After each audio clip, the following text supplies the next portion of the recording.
Oh, yeah.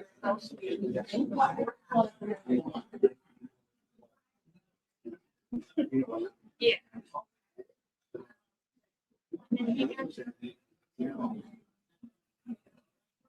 Yeah, twice. And I didn't. I know when I arrived, I didn't know the history. And I was refusing me to do it again. I didn't know. They looked at me and said, okay, and I didn't know.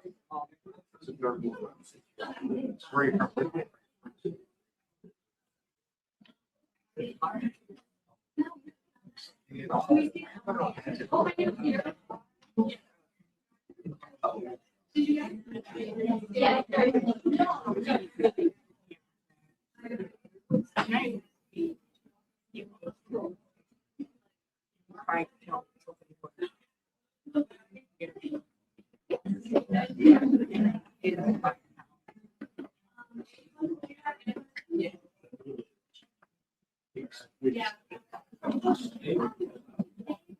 right.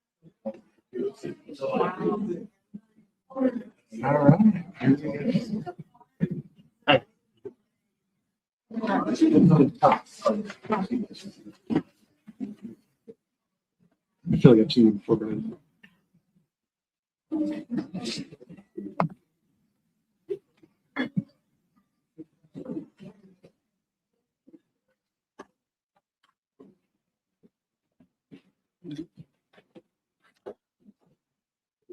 Good morning, everyone. My name is David Metcalf. I'm the United States Attorney for the Eastern District of Pennsylvania.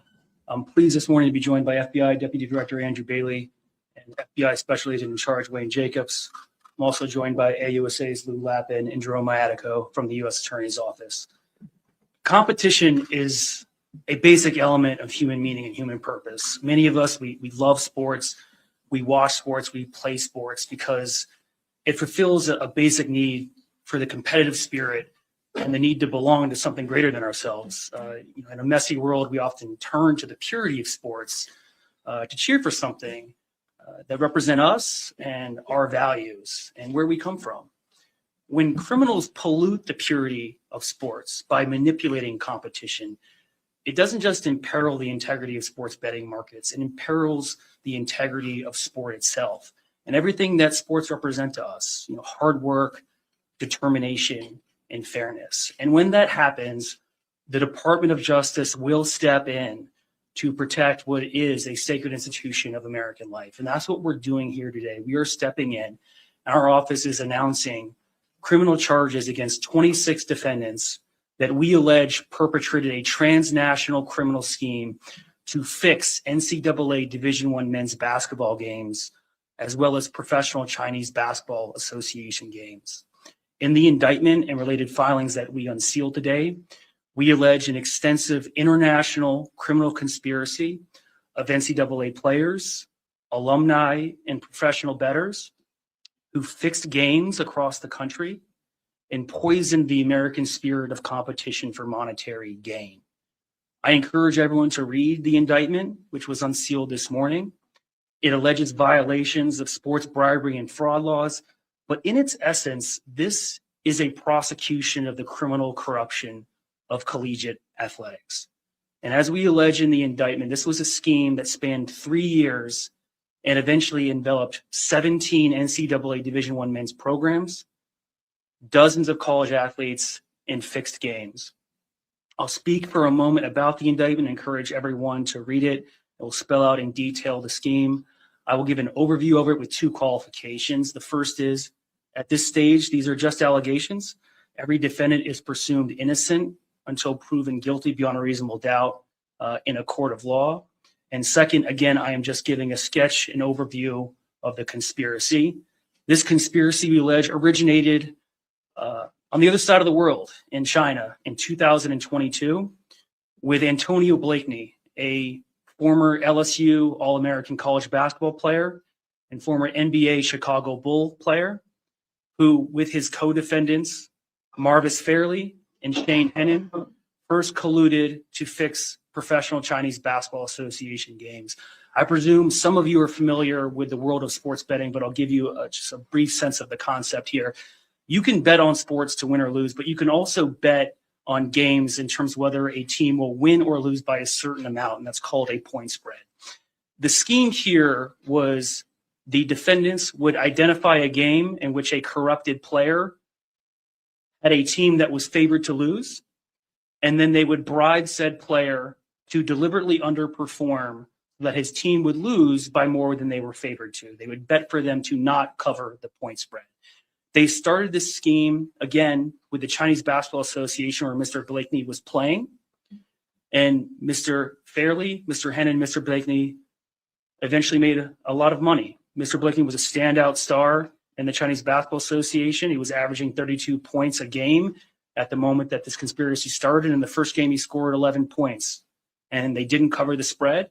And Mr. Fairley and Mr. Hennon, who were professional sports bettors, would then wager substantial amounts of money based on this fixed game. The scheme proved lucrative. Mr. Hennon, we allege, texted a Confederate that the only things certain in life were, quote, death, taxes, and Chinese basketball. And because it proved profitable, they decided to take their operation stateside to the world of NCAA Division I men's basketball. At this point in time, we allege that the conspiracy enlisted other leaders and fixers: Jalen Smith, Roderick Winkler, and Alberto Liriano. They picked these men because they were well connected in the world of college basketball. They knew the players. Many of them were players themselves. They were alumni. They were trainers. They were recruiters. They were networkers. They were people of influence. And because of that influence, they added gravitas and legitimacy to the scheme. And they were able to recruit players on NCAA Division I basketball teams to fix games. And how the scheme worked is Mr. Fairley, Mr. Hennon, and these other leaders would bribe NCAA basketball players to the tune of $10,000 to $30,000 per game. The player would then agree to deliberately underperform in the game in which his team was favored to lose by a certain amount of points. They would then try to lose the game by more than that amount. So, for example, if a team was favored to lose by 4 points, the player would receive a bribe to underperform so that his team would lose more than that. They did so with carefully orchestrated FaceTime calls to obscure and prevent their communications from being intercepted and recorded. They recruited other players. They had players recruit their teammates. And this scheme and this conspiracy eventually mushroomed. It eventually enveloped 17 NCAA Division I programs, 39 players, and 29 games that we allege were either fixed or attempted to be fixed. I'm not going to go through every team, school, and game, but I think you all get the point. This was a massive scheme. It enveloped the world of college basketball. It included conferences such as the Big East, the Atlantic 10 Conference, the Sun Belt, the Horizon League. It involved games against nationally ranked programs. It involved games in the playoffs of conference championships. It was a significant corruption of the integrity of sports. Once a player received a bribe, Mr. Fairley and Mr. Hennon would then place substantial amounts of money to the tune of hundreds of thousands of dollars per game to enrich themselves, to the tune of an aggregate loss of millions of dollars in fraudulent sports bets on bribed and fixed games. As we allege, this was a significant and rampant corruption of college athletics. I'll talk to you more about the significance of this case in a moment, but for now, I'll turn it over to FBI Deputy Director Andrew Bailey. Pleased to have you here, sir. Thank you. Good morning. FBI Deputy Director Andrew Bailey. I want my presence here to emphasize the FBI's role in the investigation of a point shaving and sports bribery conspiracy that spanned multiple years, crossed state lines, and extended internationally, involving NCAA men's college basketball programs. An investigation that led to the indictments that we've announced today. I'll take the next few minutes to reaffirm the FBI's unwavering commitment to protecting the American people and highlight the exceptional work of the FBI teams whose dedication and professionalism made these indictments possible. Over the past 2 years, the FBI's Philadelphia field office has conducted a wide-ranging investigation into a point-shaving conspiracy involving at least 15 NCAA men's college basketball teams. To date, several individuals have already been charged and held accountable. Today, as a result of the exemplary work of our Philadelphia field office, 20 additional defendants were indicted for their alleged roles in this scheme. Those who believed they could operate in the shadows, defraud the public, and escape justice were wrong. The Department of Justice and this FBI will not tolerate the exploitation of the American institutions for criminal profit, nor will we allow victims of this crime, the fans who fill the arenas, the students and alumni who believe in fair competition, and the American public who expect integrity in the institutions they love, to be denied justice. I'm proud to stand here today because of the outstanding work of the men and women of the FBI Philadelphia field office who led this investigation. I also want to thank our outstanding partners at the U.S. Attorney's Office for their leadership, coordination, and courage to bring the wrongdoers to justice. I want to recognize the critical support of all FBI field offices that contributed to this case. This case represents a powerful example of what coordinated law enforcement can accomplish. When individuals choose to manipulate fair competition, they do more than commit financial crimes. They erode confidence in institutions that bring Americans together. The FBI exists to protect that trust, and when it is abused, we act. To the honest athletes, coaches, and officials who compete with integrity every day, the FBI stands with you. To those who choose corruption, fraud, and betrayal, we will find you, you will be investigated, and we will hold you accountable. Thank you. With that, I'm going to turn it over to Special Agent in charge of our FBI field office here in Philadelphia. All right, thank you, sir. I do want to begin with a thank you to you. Your presence here this morning means a lot to the office, means even more to the case team. Thank you. Thanks to the U.S. Attorney's Office, U.S. Attorney Metcalf, to the prosecutors here for your work. Obviously, without your work and support with respect to this investigation, none of what we're talking about here would have been possible. The legitimacy of sports rests on fair competition, earned outcomes, and honest play. We expect athletes to embody the very best of hard work, skill, and discipline, not to sell out to those seeking to corrupt the game for their own personal benefit. When money is used as a tool to influence outcomes, it does not just taint a single game, it tears at the trust in the results that we cherish. The crimes alleged in today's indictment are not victimless. This was a calculated scheme designed to manipulate outcomes, deceive fans, corrupt athletes, and undermine credibility of our leagues and institutions. Yesterday's indictment reflects our commitment to protecting the integrity of sports at every level. It marks the second time in just a few months that the work of the FBI has illuminated the scourge of sports bribery. While the indictment marks a significant step in our investigation, our work continues as we're committed to aggressively identifying, investigating, and charging others who seek to profit by fixing games. Behind every bet is a record of the transaction, a piece of data that we, along with our partners, are continuing to exploit to identify anomalies which may be indicators of similar behavior. This approach is enhanced by our partnerships with governing bodies and with regulatory and private sector partners who will continue to leverage to hold those to account and put an end to this conduct.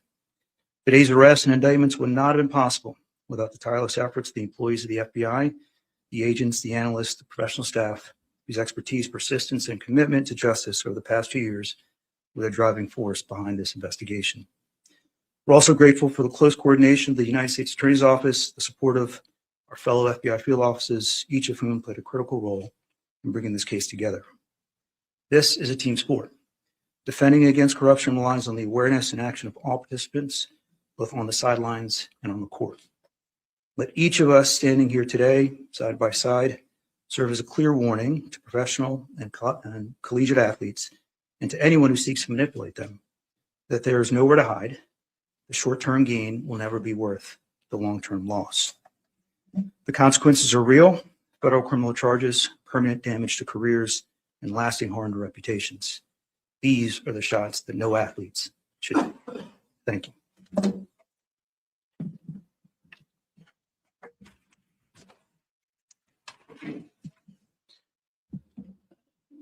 As the United States Attorney, I present this case in that capacity, but I do have to say that the true credit belongs to the line FBI agents and the two gentlemen beside me. They're the ones who built this case.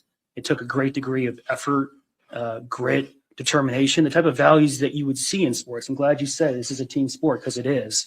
And this case is a reflection of that and all the values that we expect from our sports institutions. A tremendous amount of credit has to go to the FBI for their diligent and zealous construction of such an immense and impactful case that spanned the country.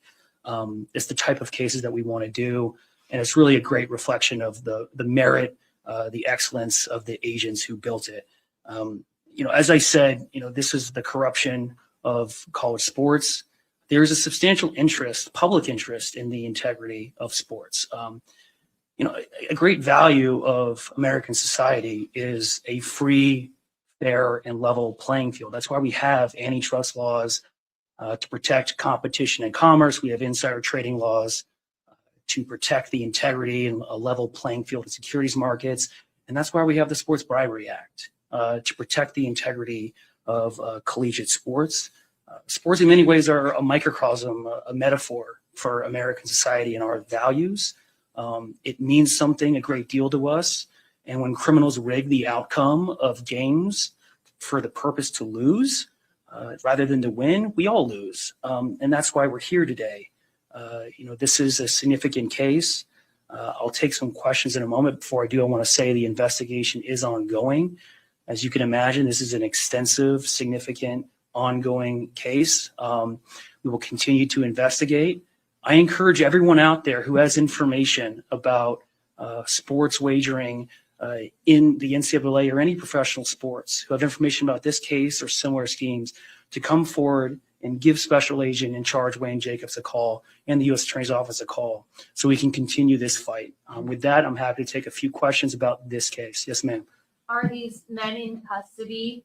And what would charges like these fetch if we got to sentencing, as well as what does restitution look like? Some are in custody, some are not. It varies by defendant. As I mentioned, there's 26 defendants. Look, the sports bribery charge carries a maximum penalty of 5 years. The fraud statutes carry a maximum penalty of 20 years. When you ask what type of penalties will it fetch, it depends on a calculus of sentencing guidelines, all sorts of different factors. I couldn't speculate on that now. It's going to vary by defendant, the offense conduct, the amount of loss, all that weighs into this. You would expect in a case like this, the leaders and orchestrators of the scheme would face significantly more imprisonment than, individuals who had a very discrete role or a minor role. Yes, sir. David, prior to today, the 1951 scandal involving CCNY is known as the most infamous scene in college basketball history. How do you view this in the lens of that case? Is today's case even more pervasive? It's tough to compare them. I don't know the exact scope of this case. I'm just speaking extemporaneously now, but I would imagine it rivals it. I mean, this is a pretty pervasive corruption scheme. As I mentioned, we're talking about dozens of games, athletes, 17 teams. I do view it as historic for that reason. Yes. Could you pull out one example from the indictment of the LaSalle St. Bonaventure game? It looks like the LaSalle players refused to cooperate. That's what we take from that. So there were times, as we allege in the indictment, in which there was an attempted fix of the game. And for various reasons, either because the players either did not cooperate or they were absolutely cooperating but were unsuccessful, the game was not actually, did not have the outcome that the organizers or leaders hoped they would. There's 9 other players on the court. there's coaches, and there's referees. Now in basketball, one player could substantially influence a game in ways in other sports you cannot. But it's not a guarantee. But by and large, the scheme was very successful. Yes, sir. Just to follow up on her question, just because obviously we're caring about the Philadelphia tie here for a bunch of us here. Yeah. With the LaSalle game, did those players, I know you said sometimes they attempted to fix, did the players not take the money, or did they take the money and it wasn't successful? You could speak to that a little I'm bit. just going to refer you to the indictment on that. Look, in terms of the Philadelphia ties, I will say this. The case originated here. One of the defendants resides in this district. But more importantly, this is a nationally significant case with impact across districts, across offices, across jurisdictions and states. And our office wants to do these cases because they maximize the impact on public welfare. And in a case like this, of this complexion and gravity, all sorts of offices could bring those cases. It's a testament to the excellence of the FBI agents and these two gentlemen that our office brought it. And as I've said before, these are the type of cases our office wants to do, and we hope there'll be more to come on this score. Yes. The two questions here real quick. The players that were caught, are they still in school? Have they been directed by the pros? Do you have any idea what's going on? It depends. You know, it's tough to generalize when you ask questions about players. Some are professional basketball players in other leagues. Some are still in school. Yes, sir. First of all, 5 of the players, and I believe they were placing elsewhere. That was not the case. And secondly, obviously, 2 of the defendants that in charge were all charged with the Eastern District of New York or NBA Booker.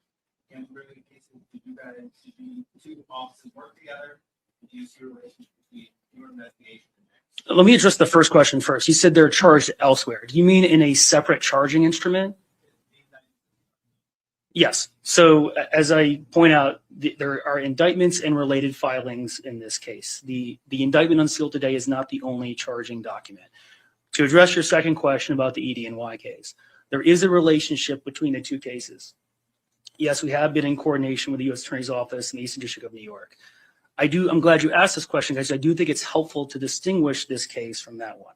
There are defendants in common, but fundamentally, this is a different criminal scheme. If you read the Eastern District of New York indictment, it is fundamentally an insider trading case with a complexion of sports.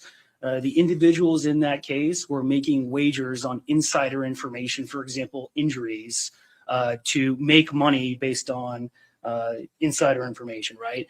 But there is a really important difference between wagering on predicted outcomes on insider information and wagering on determined outcomes that you control. The former is a crime against sports betting markets. The latter is a crime against the sport itself. And that's what this case is about. That's what makes it different, in my opinion, worse. Yes. 2 questions. One, any connection to the Major League Baseball pitchers that are being investigated for? Not that I'm aware of. And then I know you say millions of dollars. Any ballpark figure on how much these guys make? Millions of dollars. Investigation is ongoing. You know, I don't want to give you a number because it could change a week from now as we develop evidence. Yes, sir. What do you think it says about sports or society that these types of gambling investigations are becoming significantly more common? I'm a prosecutor, you know, not a policymaker. I can't speak to that. You know, he mentioned the 1951 case. There have been a spate of these gambling cases recently. Now, I will say that the evidence in this case shows that the monetization of college athletics and athletics generally through the liberalization and proliferation of sports betting markets, as well as the normalization of compensation athletics, furthered the enterprise in this case. But it's complicated, right? I mean, as we allege in the indictment, you know, certain players were targeted because they were somewhat missing out on NIL money. And this was being done, they were being targeted so they could supplement their NIL compensation. You know, whether or not they would have done or not done a particular crime based on whether other athletes are being paid or themselves, I don't know. Again, that's the question for policymakers to answer. What I will say is this: you know, we're not going to sit here on the sidelines while this regulatory landscape figures itself out. You know, the Department of Justice is going to step in. You know, as Deputy Director Bailey said, as Special Agent in Charge Jake said, we're going to step in to combat the corruption of this sport.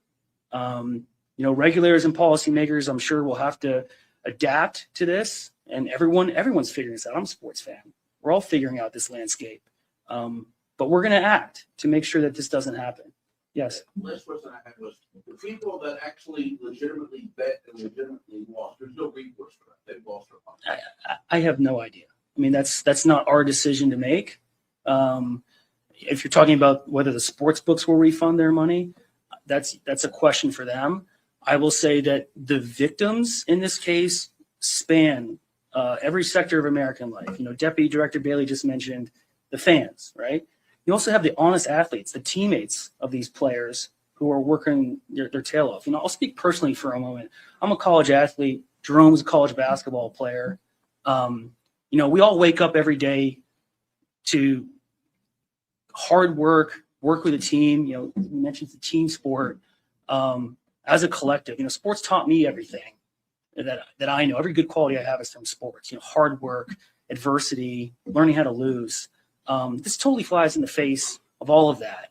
And we lose a lot. Everyone is victimized by this case. It's not just the people who lost money on the sports betting games. That's what I hope I would convey to you, is to think of the victims in this case in a far more broad way. Yes, sir.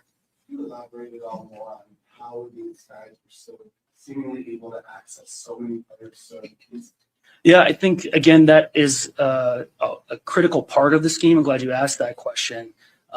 Because the leaders of this conspiracy, we allege, were successful because of their connections in the college basketball world. And it varied, both formally and informally. They were players, they were recruiters, they were trainers.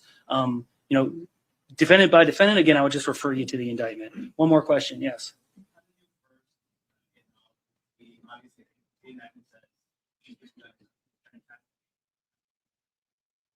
I'm not going to answer that question. I'm not going to divulge sources and methods. What I will say again is repeat, my ask to everyone, if you have information about this scheme or others, to please pick up the phone and give us a call. Thank you, everyone, for your time. I appreciate it. Thank you. Are you Jalen Smith? We're Is good. not the Chicago Bulls player.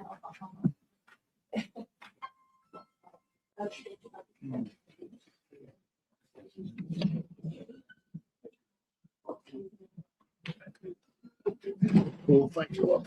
Yeah. No, this guy's not an active. Do you have?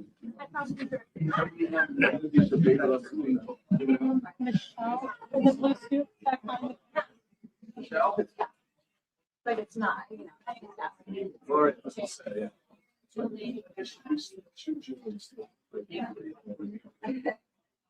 One's currently.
Yeah, but I just wanted to.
Thanks a lot. Yeah.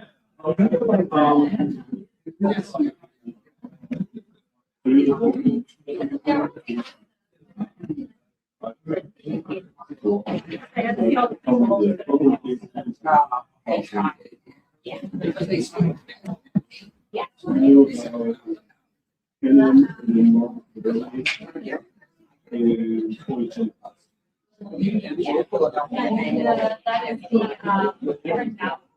I'm gonna be here virtual Saturday. Can you?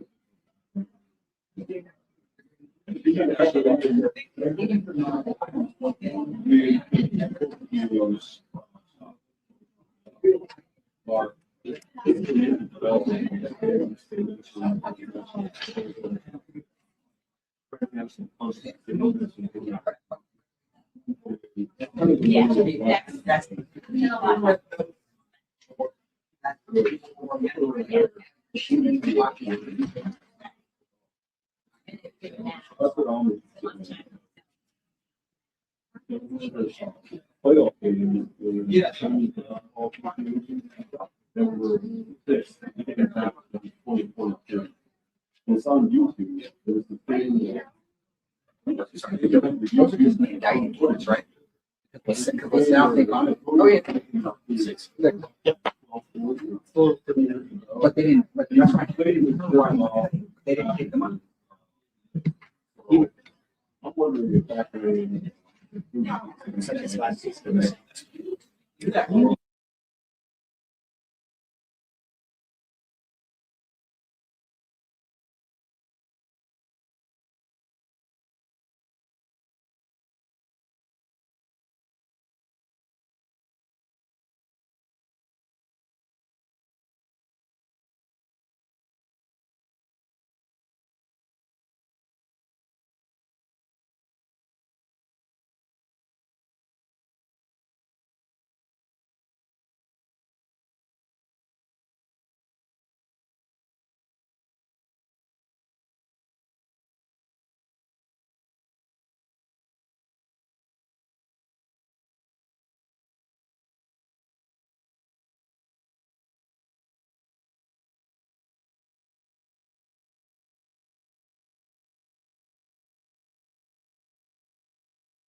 Space.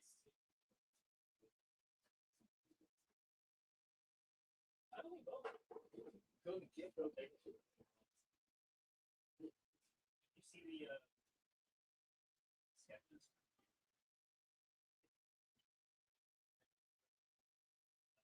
It looks pretty good.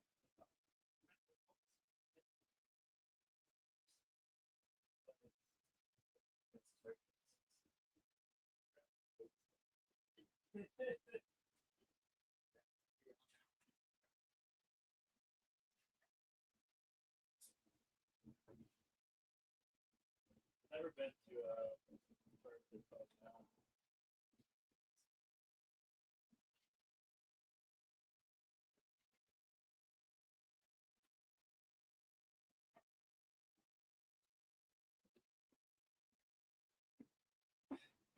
So